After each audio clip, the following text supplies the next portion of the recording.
Hello. So in this video, I'm going to talk through this question of how far the Glorious Revolution led to the end of Anglican supremacy.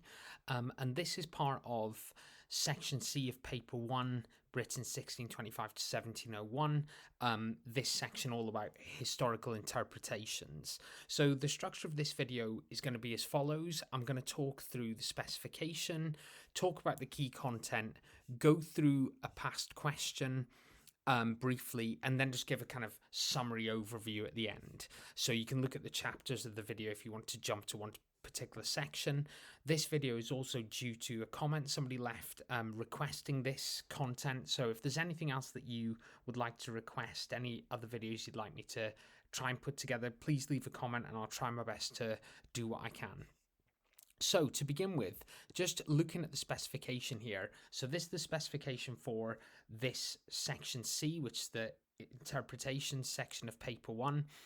And as we can see, the second bullet point is all about this question of religious toleration, the impact of the Toleration Act 1689 and the end of Anglican supremacy. So you could get a question specifically on that bullet point on this issue of the Toleration Act and about the end of Anglican supremacy, or it could be part of a broader question, on how revolutionary was the Glorious Revolution or other impacts of the Glorious Revolution, in which you would perhaps talk about the impact on religion.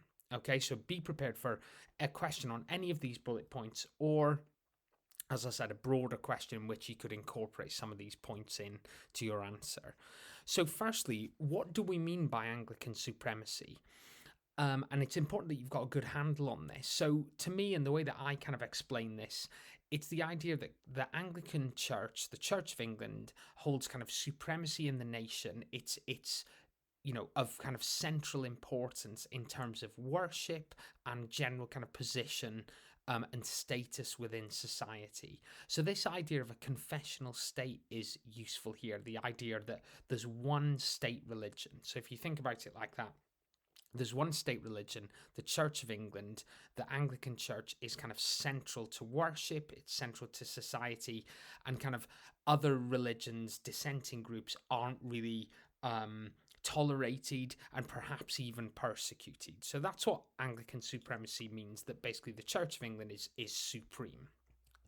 So what this is all about, this section in the interpretation section, is to do with the Toleration Act. So what is the Toleration Act? What was the Toleration Act? So in 1689, William and Mary take the throne.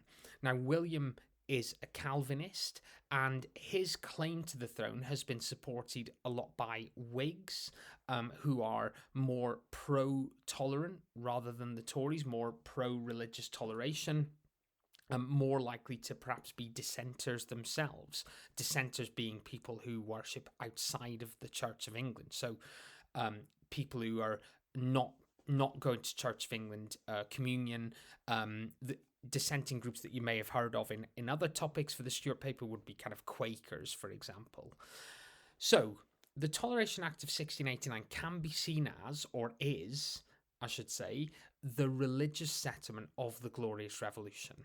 Okay, so we've had the political settlement with the Bill of Rights, and there's obviously a debate about the extent to which that brings in a constitutional monarchy, and now we've got the religious settlement of the Glorious Revolution, which is the Toleration Act. So William is a Calvinist himself, he's not Church of England, and as I said before, he's been supported by Whigs who are more pro-toleration. So there's certainly a desire to find a new kind of religious settlement, because if you go back to 1660 and the early 1660s, the Clarendon Code, those 4 pieces of legislation in the Clarendon Code, which attempted to kind of narrow the church and persecute dissent, really have failed. That hasn't succeeded in wiping out dissent.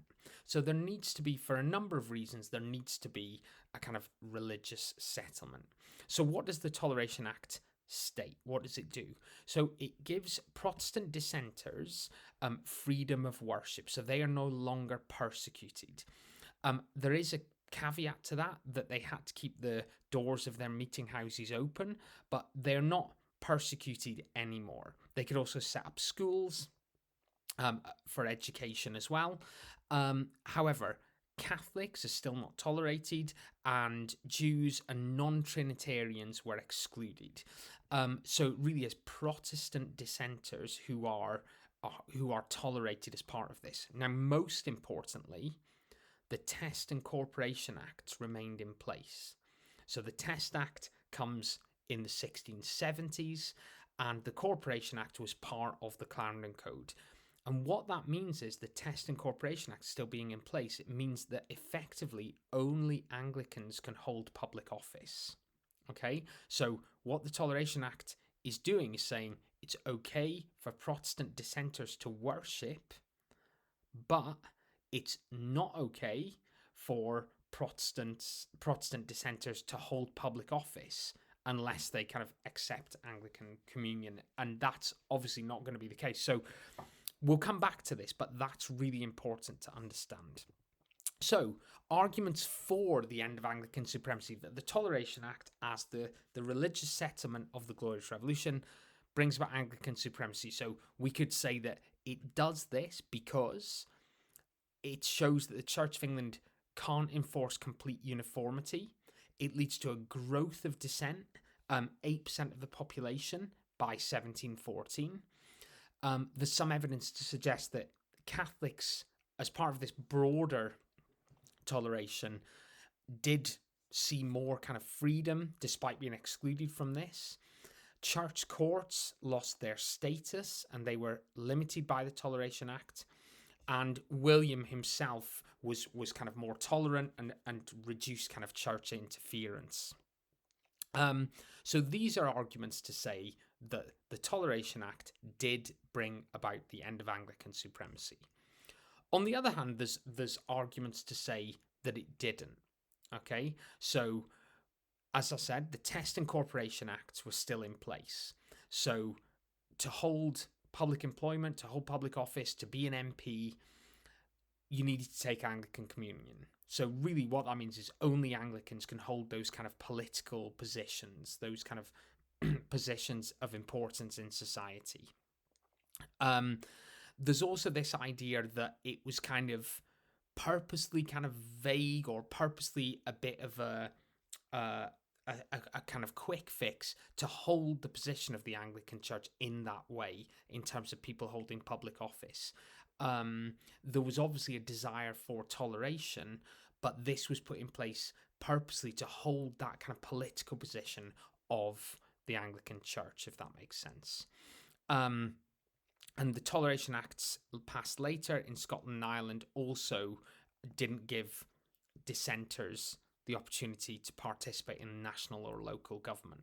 So I appreciate there's a lot going on there, but hopefully you get a sense of the kind of arguments for and against. That on one hand, it gives toleration, it makes the country more tolerant, Protestant dissenters are no longer persecuted, but on the other hand, it doesn't open the door to Protestant dissenters or others holding positions of power in society. The Anglican Church still holds this kind of important political status in the country.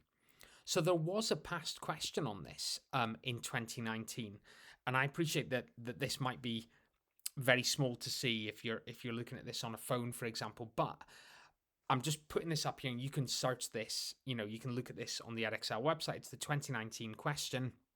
I'm just going to really, really quickly just highlight a couple of points from this. So the question is solely about religious toleration. It says, in light of differing interpretations, how convincing do you find the view that the Toleration Act of 1689 failed to promote religious tolerance? And so we've got extract 1 from Barry Coward and extract 2 from Buchholz and Key. And Barry Coward is arguing in extract 1 that basically it really didn't, the Toleration Act didn't promote religious tolerance. Okay, it talks about how the Toleration Act is really limited in scope. It really emphasizes the importance of the Test Act remaining in place. And if we look at the last line just quickly, Protestant dissenters were still second-class citizens despite the Glorious Revolution. So Coward in extract 1 is really arguing that the Toleration Act didn't bring about religious toleration and kind of equality if you like, for Protestant dissenters. Extract 2 from Buchholz and Key gives a different take on this. And what Extract 2 does is take a much more long-term view at the longer-term impact of the Toleration Act of 1689, really saying that, and if we look at the last line, in this sense, the Glorious Revolution was a step toward a modern society, tolerant, diverse, and accepting of different personal beliefs. So it really talks about how this is a stepping stone or a move towards a more tolerant society. It does acknowledge that Catholics were excluded. It says that dissenters weren't fully tolerated. They had to keep the doors of their meeting houses open. But it does say that this is a move towards a more tolerant society. So Coward is really focusing on the kind of limitations of it, whereas Buchholz and Key are taking a longer term view on this. So it's quite an interesting kind of question there, the 2019 question on religious toleration. So just to summarize this, how far did the Glorious Revolution end Anglican supremacy? So we're talking about the Toleration Act. So it was the end of Anglican supremacy in terms of monopolizing worship. You can't say there's a confessional state anymore in the way there was, for example, in 1625. But it's not the end of the monopoly that the Anglican Church had on political power, or the supremacy of the Anglican Church in terms of politics and status. We can see this as a fix for the ongoing issues of dissent, which the Clarendon Code had failed to resolve. That the Clarendon Code had attempted to kind of crush dissent, and it had clearly failed. Okay, for a number of reasons. That on a local level it wasn't enforced, that it was too narrow, and dissenters, these beliefs had a decade of toleration from the 1650 Toleration Act, that the Clarendon Code couldn't kind of put the lid back on. It couldn't get rid of those dissenting ideas. The country had kind of changed. So it was a kind of fix for that. And this fix allows for the Anglican Church to maintain its kind of political power. Also, it allows for dissenters to worship. As we saw in Extract 2 from 2019 from Buchholz and Key, the nation moves towards being a more tolerant society. And I've put here kind of, albeit slowly, that if you know about the 19th century, it wasn't until the 1820s that we get kind of full Catholic emancipation, and full kind of toleration where people can hold public office if they're not Anglican.